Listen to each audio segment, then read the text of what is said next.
Buenos días, bienvenidos a este tiempo devocional Tu Palabra para encontrar el camino. Hoy es 29 de julio del 2025. Vamos a continuar con la lectura de la Biblia en un año con el libro de los Hechos de los Apóstoles, capítulo 8, desde el versículo 4 hasta el capítulo 12, versículo 35. Hechos 8, 4 al 12, 35.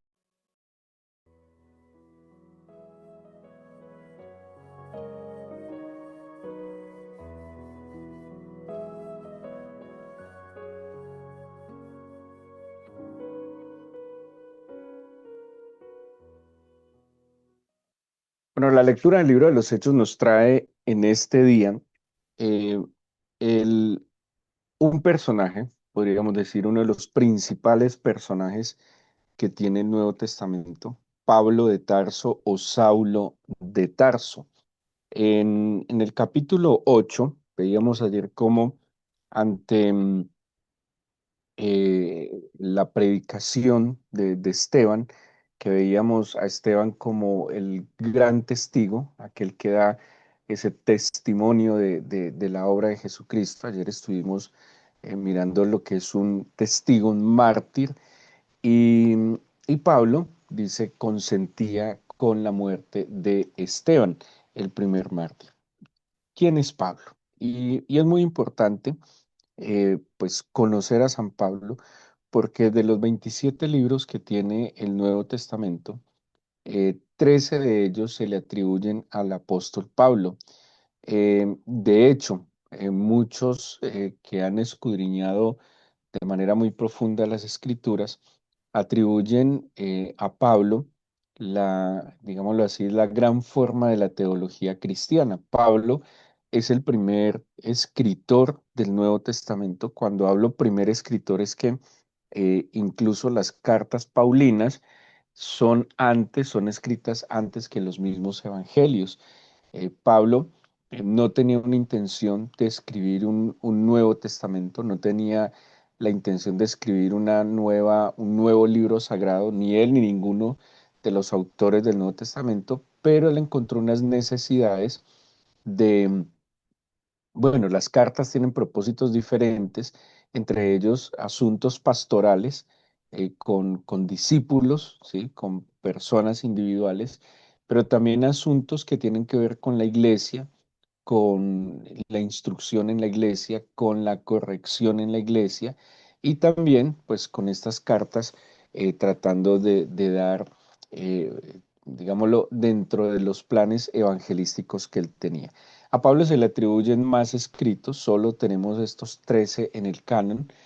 Algunos, por ejemplo, han desglosado de tal manera que identifican en las cartas a los corintios, nosotros tenemos dos, pero identifican por lo menos un cruce de correspondencia entre Pablo y los corintios de por lo menos cuatro mensajes, ¿sí? Así que en estas dos cartas se identifican por lo menos otras dos cartas. También en la carta a los colosenses se menciona que Pablo escribió una misiva a la Odisea, la iglesia de la Odisea, la cual no la tenemos en el canon bíblico, pero pues está mencionada en la carta a los colosenses, y algunos que han ido un poco más allá le han atribuido a Pablo por lo menos unas 200 cartas, eh, tomando como escritos de los padres de la iglesia que mencionan algunos mensajes de Pablo. Imagínense donde hubiéramos logrado tener por lo menos la mitad de lo que se le atribuye que Pablo escribió. Así que tenemos aquí un personaje muy importante, viéndolo incluso desde una perspectiva humana, podríamos decir que es el personaje que llevó más lejos el Evangelio, el personaje que cumplió cabalmente aquello que habíamos visto ayer, el día de ayer en la lectura en Hechos 1:8, cuando hablábamos del poder del Espíritu, del dínamos del Espíritu, para que fuese testigo y que fuese testigo hasta lo último de la tierra. Pablo lo tenía tan claro, ese testimonio de llevarlo hasta lo último, que incluso pues cuando le escribe a los romanos, el plan de Pablo era llegar hasta España. pues España ya era el extremo, era el límite del mundo conocido. O sea, de España hacia el occidente no se conocía nada más. Pablo estaba en sus planes, pues tenía el propósito de llegar como lo dijo Hechos 1:8. Pero miremos un poco de San Pablo para que podamos entender su misión, para que podamos entender este personaje. Acompáñenme a dos pasajes de la Biblia, un poco autobiográficos, donde Pablo nos menciona un poco de sí mismo. Bueno, Pablo, su nombre en hebreo es Saulo, aunque se dice que Saulo es el nombre hebreo y Pablo es el nombre en latín, ¿sí? Es como si fuera el mismo nombre, pero en idiomas diferentes. Pues la verdad es que etimológicamente tienen significados diferentes. Saulo es un nombre hebreo. En el Antiguo Testamento tenemos un personaje con el mismo nombre que es Saúl, el primer rey sobre Israel. Este nombre Saúl quiere decir pedido o deseado. Y Pablo, de nuevo, que es como el equivalente en latín, pues, pero su significado no es exactamente lo mismo. El significado de la palabra Pablo, que viene del latín Paulus, es pequeño, ¿sí? Pero, pues, se conoce entonces que estos nombres son equivalentes. No sé si de manera sonora, no lo podría asegurar, pero no es que fueran nombres diferentes, sino que es el mismo nombre en idiomas diferentes, pero tienen etimologías también diferentes. Ahora, miremos lo que dice Filipenses 3, que nos habla, nos va a dar un dato autobiográfico de Pablo. Y dice el capítulo 3, en el versículo 4, si me acompañan a leer, dice, aunque yo tengo de qué confiar en la carne, si alguno piensa que tiene de qué confiar en la carne, yo más. Bueno, esa es la analogía constante en San Pablo, donde compara el espíritu y la carne, asumiendo que la carne es lo que tiene que ver con la vida en nuestras propias capacidades, como lo material, lo físico, incluso lo emocional. Entonces, cuando está hablando de la carne, está hablando como de lo humano, ¿sí? Digámoslo así, lo humano y lo divino. Entonces, lo espiritual es lo divino y lo humano o lo carnal es lo humano. Entonces dice el versículo 5 y aquí nos va a dar unos datos biográficos, circuncidado al octavo día, eso indica que Pablo desde pequeño es un judío que cumple las leyes mosaicas, dice del linaje de Israel, de la tribu de Benjamín. Imagínense, Pablo tiene claridad incluso de cuál es la tribu de la cual él proviene. Esa aclaración de ser circuncidado al octavo día, pues muestra el cumplimiento de las leyes no solo de Pablo, sino de sus padres, de su familia. Perdón, dice el versículo 5 también, hebreo de hebreos en cuanto a la ley, fariseo, ¿sí? O sea que nos está dando su identidad, digámoslo de alguna manera, religiosa, ¿sí? Él era de la corriente farisea, no hacía parte del linaje sacerdotal, pero sí de esta secta, porque era, podríamos decirlo así, era una secta religiosa que gozaba, y eso lo hemos hablado, de buena fama en medio del pueblo porque ellos en términos generales eran consagrados cumplidores de la ley. Pero lo está aclarando en cuanto a la ley, fariseo. Esa era su orientación teológica, digámoslo de esta manera. Dice, en cuanto a celo, perseguidor de la iglesia, en cuanto a la justicia, que es en la ley irreprensible, iba a decir luego, pero cuántas cosas eran para mi ganancia, las he estimado como pérdida por amor de Cristo. Y miremos también algo que está en la carta a los Gálatas, en el capítulo 1, versículo 1. Y son algunos datos que podemos encontrar de boca o de los escritos del mismo Pablo sobre él. Dice el versículo 11, capítulo 1, versículo 11 del libro de Gálatas, unas páginas atrás, si está siguiendo la lectura, Mas os hago saber, hermanos, que el evangelio anunciado por mí no es según hombre, dice el versículo 2. Pues yo ni lo recibí ni lo aprendí de hombre alguno, sino por revelación de Jesucristo, porque ya habéis oído acerca de mi conducta en otro tiempo en el judaísmo. Aquí nos va a dar entonces unos datos de sí mismo, que perseguía sobremanera la iglesia de Dios y la asolaba. Eso es lo que tenemos en el capítulo 8. El capítulo 8 del libro de los Hechos nos va a contar cómo Pablo perseguía, asolaba, llevaba a la cárcel, mataba a otros cristianos. Él va a decir, o va a decir el libro de los Hechos, aquellos que estaban en este camino. Dice el versículo 14 de Gálatas 1, y en el judaísmo aventajaba a muchos de mis contemporáneos en mi nación, siendo mucho más celoso de las tradiciones de mis padres. O sea, él mismo está diciendo que aún en su práctica religiosa, él era superior por su celo, por su radicalismo, más que otros fariseos. Por eso, cuando escribe Filipenses, dice fariseo de fariseos. O sea, si había algún fariseo, Pablo era el más fariseo, ¿sí? Algo así es lo que está diciendo.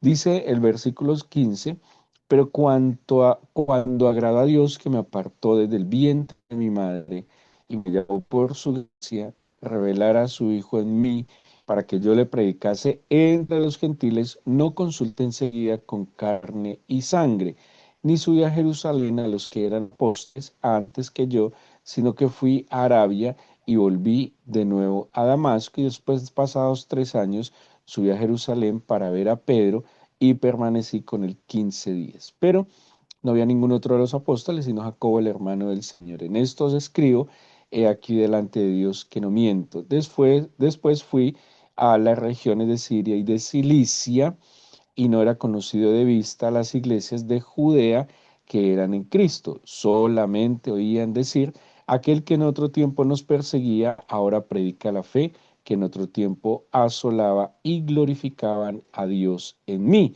Ya el 2:1 nos dice que después de 14 años subí otra vez a Jerusalén con Bernabé, llevando también conmigo a Tito. Bueno, aquí hay unos elementos bien interesantes sobre la vida de Pablo. Era judío, de la tribu de Benjamín, o sea, era tan judío que identificaba claramente cuál era su origen ancestral. En cuanto a la religión, era fariseo, o sea, celoso de la ley, era cuidador, conocedor de la ley. Pablo además estudió a los pies de un maestro fariseo que era Gamaliel, era un hombre educado, pero Pablo, al haber nacido en la ciudad de Tarso quedaba, digámoslo, en la actual Turquía, era una ciudad greco-romana, próspera, donde había mucho comercio, y pues sus padres, por estar allí, eran judíos, pues por su, digamos, su linaje, pero tenían el derecho a la ciudadanía romana. Entonces tenemos perdón, preparado tanto en lo religioso espiritual de las tradiciones de sus padres, pero también un hombre que tenía todas las credenciales como ciudadano romano. O sea que esta era una gran ventaja para Pablo, porque Pablo, antes que, o más bien, eh, tenía un linaje hacia su pueblo, pero también tenía una especie de salvoconducto que le iba a permitir moverse por todo el imperio romano, em, llevando el evangelio. Pablo tenía muchas ventajas, ¿sí? Uno, lo que les acabo de mencionar, su ciudadanía es como si tuviera acceso a todos los lugares, era una gran ventaja. También tenía unos derechos adquiridos de manera, pues por ser ciudadano romano, esto le iba a abrir muchísimas puertas, lo iba a proteger también en ciertos momentos. Tenía su erudición bíblica, o sea, él conocía claramente el Antiguo Testamento y manejaba las lenguas. Pablo manejaba por lo menos claramente el griego, el hebreo, el arameo, que eran las lenguas que pues se iban a necesitar en esta misión que él iba a cumplir. Entonces Pablo, tanto humanamente como en el espíritu, había sido preparado para cumplir esta misión, había sido preparado para cumplir un propósito que el Señor tenía con él. Ahora volvamos al libro de los Hechos. En el capítulo 8, Pablo entonces eh, aparece persiguiendo a la iglesia. Luego el capítulo 8 nos va a ir presentando unos personajes que con el poder del Espíritu, como lo hemos visto, empiezan a ser testigos de las buenas nuevas de Jesucristo. En el capítulo 9, Pablo decide solicitar autorizaciones para perseguir a los cristianos, digámoslo, más allá de las fronteras de la Tierra Santa, ¿sí? Más allá de Judea, más allá de Samaria, más allá de la Galilea. Y Pablo entonces decide ir a la ciudad de Damasco, en Siria, para perseguir a los cristianos.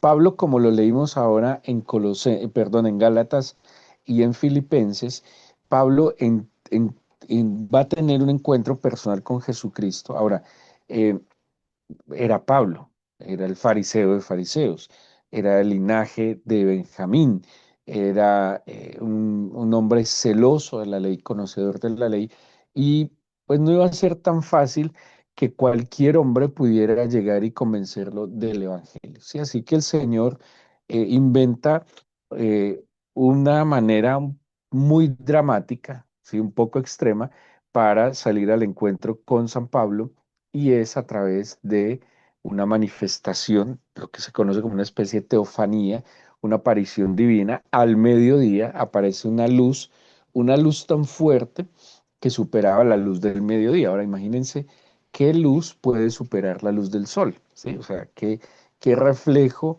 de luz puede ser tan potente que vaya más allá del sol. Solo por decirlo, la luz divina. Tiene un encuentro personal con Jesucristo. Jesucristo se le aparece de manera, digámoslo, visible a través de la luz, audible porque le habla. Y Pablo inmediatamente pues queda ciego del resplandor de la luz, pero además no tiene para dónde más coger. O sea, a ver, Pablo estaba tan seguro, tenía una fe tan fuerte que él no dudó en este momento de que quien se le había aparecido era aquel a quien él perseguía. En el capítulo 9, entonces, es algo muy importante porque él va a tener un encuentro con un hombre llamado Ananías, ¿sí?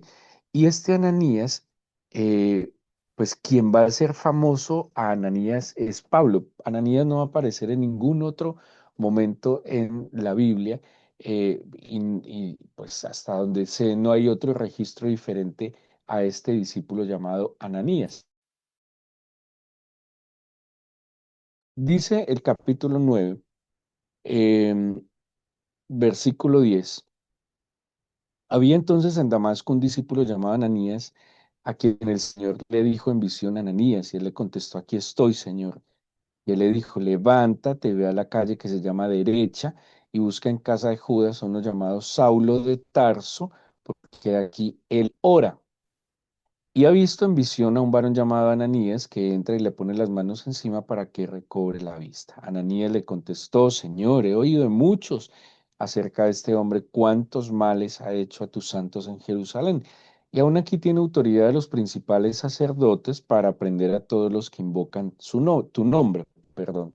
Dice el 15, el Señor le dijo, y aquí es, así como vimos ayer en Hechos 1:8, y yo les decía, Hechos 1:8 se va a desarrollar en todo el libro de los Hechos, o sea, ese poder del Espíritu Santo que iba a revestir a los apóstoles y a los discípulos, iba a ser el que les iba a permitir recibir esa capacidad para dar testimonio hasta lo último de la tierra. Entonces, el libro de los Hechos implica la unción del Espíritu Santo, implica ese poder recibido para testificar y el límite, digámoslo así, la parte geográfica es el mundo, completamente el mundo. ¿Sí? Eso se va a desarrollar en el libro de los Hechos.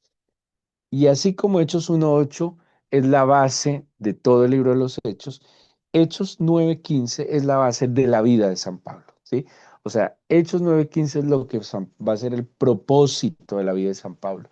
Espectacular no tener tanta claridad de para qué está en este mundo, ¿sí? Y cuál es la misión que debe cumplir. Y dice así el Señor a Ananías: ve, porque instrumento escogido me es este. Entonces aquí, así como les mencioné ayer que en Hechos 1:8 dice el poder del Espíritu para testificar hasta lo último de la tierra, aquí le está diciendo Ananías, perdón, el Señor a Ananías: Pablo, uno, es mi instrumento, ¿sí? Entonces, o la Biblia nos va a desarrollar en lo poco que tenemos que Pablo es un instrumento. Luego dice, bueno, instrumento escogido me es este, eso hace referencia al llamado que el Señor le hace a Pablo. Luego dice, para llevar mi nombre.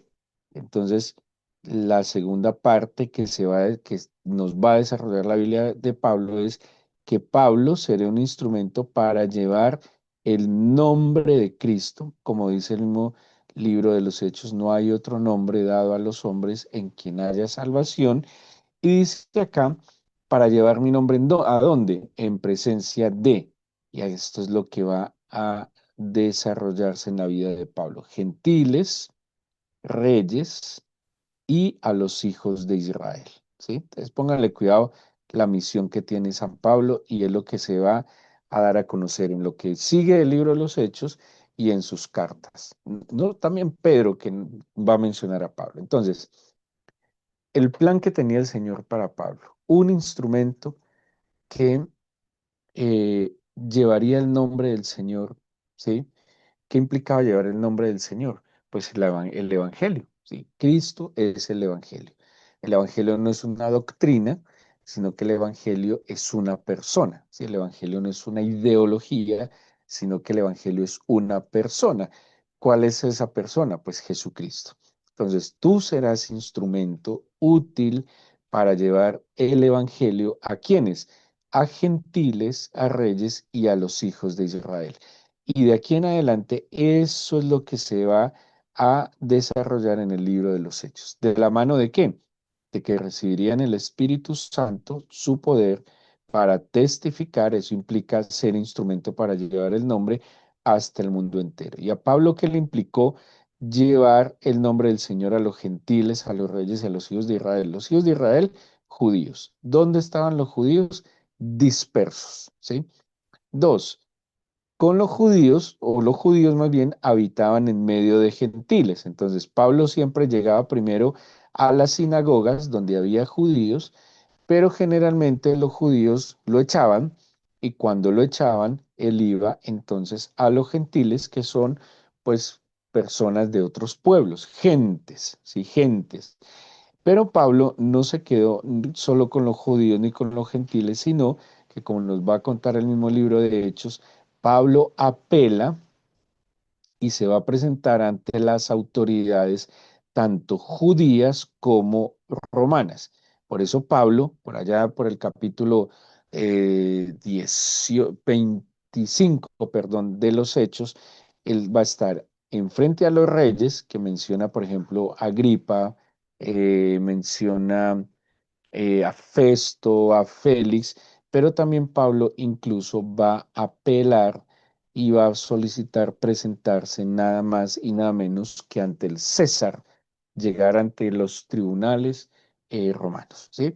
Pablo cumpliendo entonces este capítulo 9, versículo 15.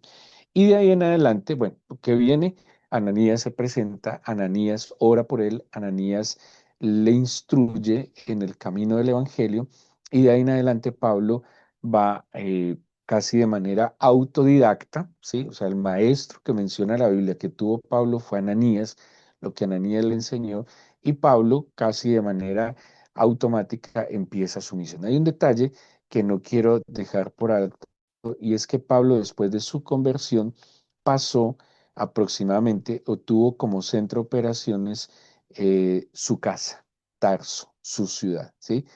Pablo estuvo aproximadamente 14 años alrededor de su ciudad. Y esto es muy importante porque Pablo, entendiendo lo que era la salvación, ojo con esto, entendiendo lo que era la salvación, entendiendo que la salvación es en serio y que hay una eternidad o con Dios o sin Dios, y que solo hay un camino a esa eternidad, que es Jesucristo, trabajó con su familia. Y en la carta a los romanos, cuando Pablo se está despidiendo, él menciona las personas que hacen parte de la iglesia con él. Menciona primos, hermanos, familiares. Creo que hay un Rufo que es hermano de Pablo. Esto me llama mucho la atención porque el gran apóstol de a los gentiles no le dio la espalda a la salvación de su familia, ¿sí? El gran apóstol a los gentiles no abandonó su familia y se fue a evangelizar a otros a costa de la perdición o la condenación de los suyos. Pablo trabajó por la salvación de los suyos y más o menos, como les digo, fueron 14 años que él estuvo en torno a Tarso. Bien, hizo viajes misioneros, pero siempre estuvo alrededor de Tarso estos primeros 14 años de su ministerio. Y el testimonio lo da la misma carta a los romanos que menciona a las personas de su familia que van a ser parte de la iglesia. Y ojo con esto, que por más que usted quiera o tenga un llamado a las naciones a llevar el evangelio, hay que empezar como el mismo Hechos 1:8 dijo.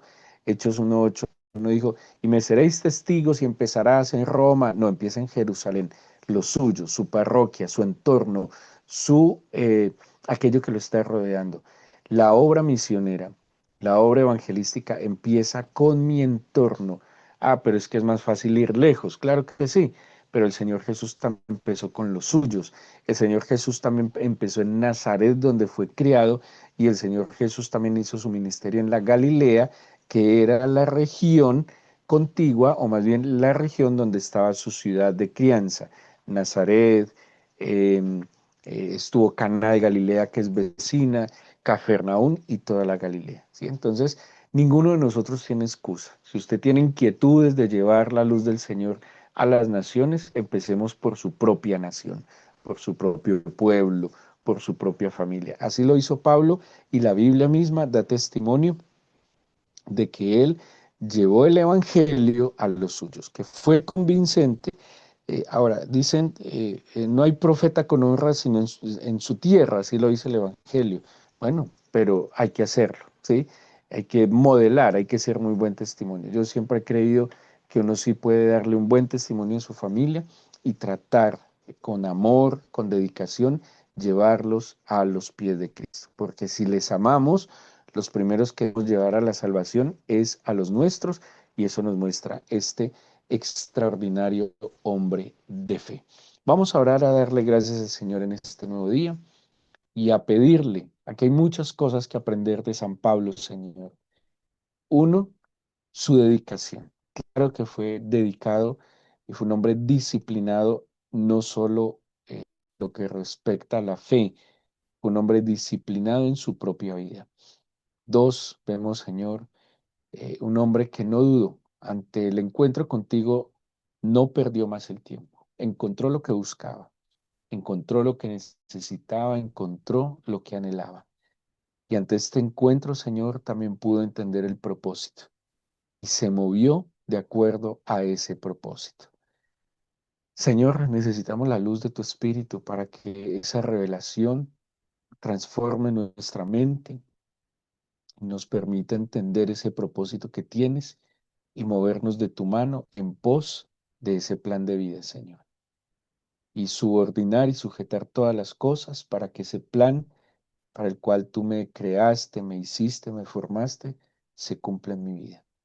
Creo firmemente, Señor, que todos nosotros somos llamados por tu nombre para gloria tuya.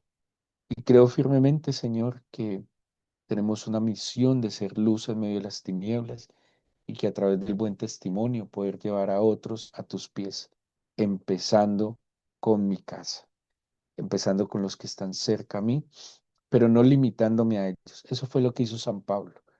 Empezó con los suyos, pero no se limitó a ellos, porque el Evangelio, Señor, no conoce límite alguno.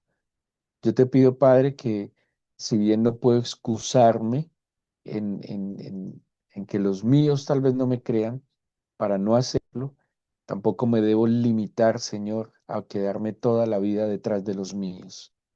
Lo uno no excluye lo otro, Señor.